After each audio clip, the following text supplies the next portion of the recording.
Hello,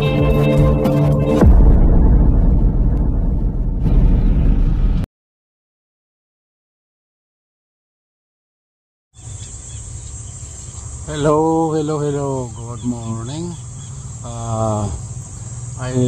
What I'm gonna show you guys for today is I need to transplant this dwarf papaya. I bought this in the nursery. So they said it's a dwarf papaya, so it doesn't grow high or tall.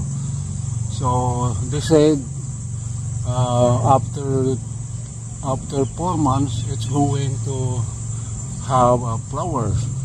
So this is already 1 month stuck here on rainy season is coming. So now it's already almost end of June. So I need to plant here on the at least 2 feet high from the ground, because what I know, the papaya is not strong enough to survive when it's come to rainy season, because in my experience,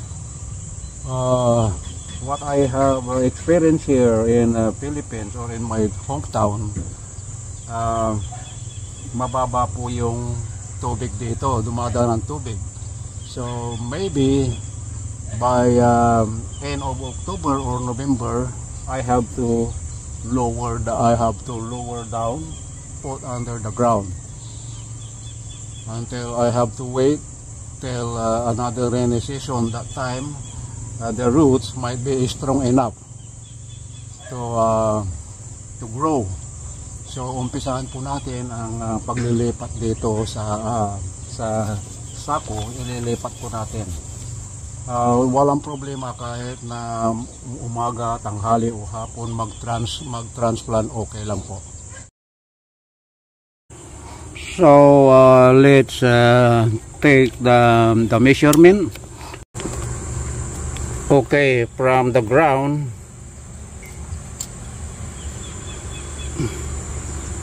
so 12 plus so less than 2 feet high from the ground. It's like 20 inches deep. So okay na po yan. So i-transplant na po natin itong ating papaya.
Siksikin lang po ng maigi.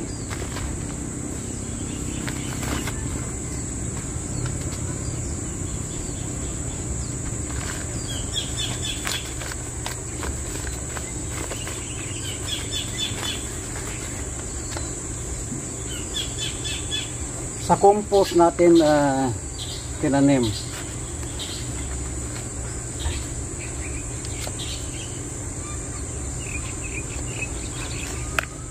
And then biligyan po natin ng maraming tubig.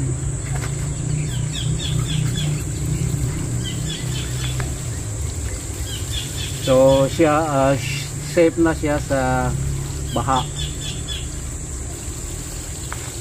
Kasi sa ayaw at sa gusto natin, ang tag-ulan ay hindi natin mapipigilan yan.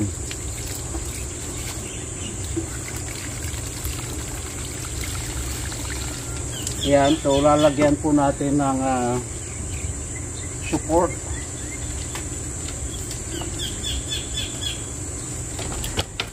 Lagyan natin ng support para may sandalan siya. Para hindi siya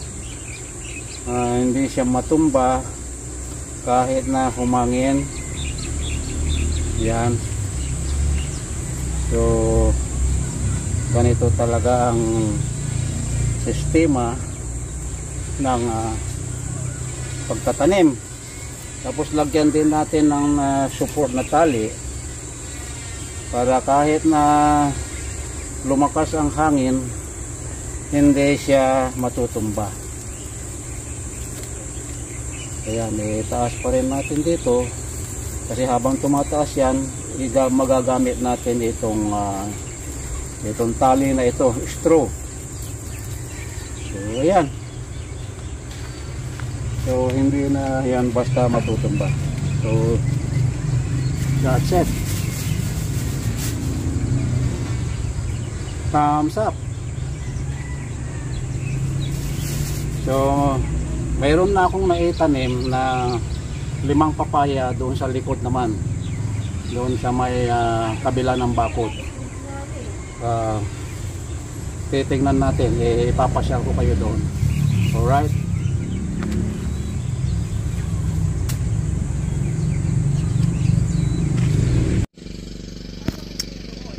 Bahay kubo, kahit munti, ang halaman dito ay sari-sari. Ayan po, may saluyot, sitaw at may gabi. Ayan po.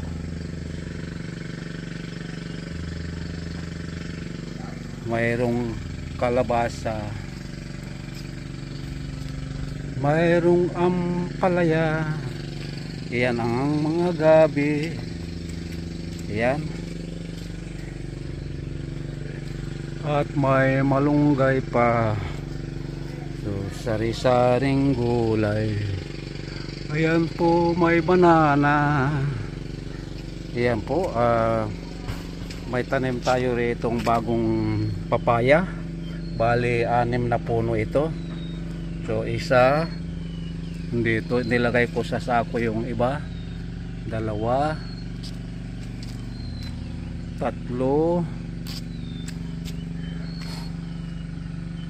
4. Iyan pong nasa bag na yan, mga goat manure po yung mga yan.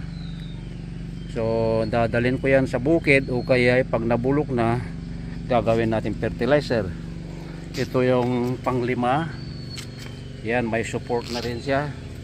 At ito ang pang-6.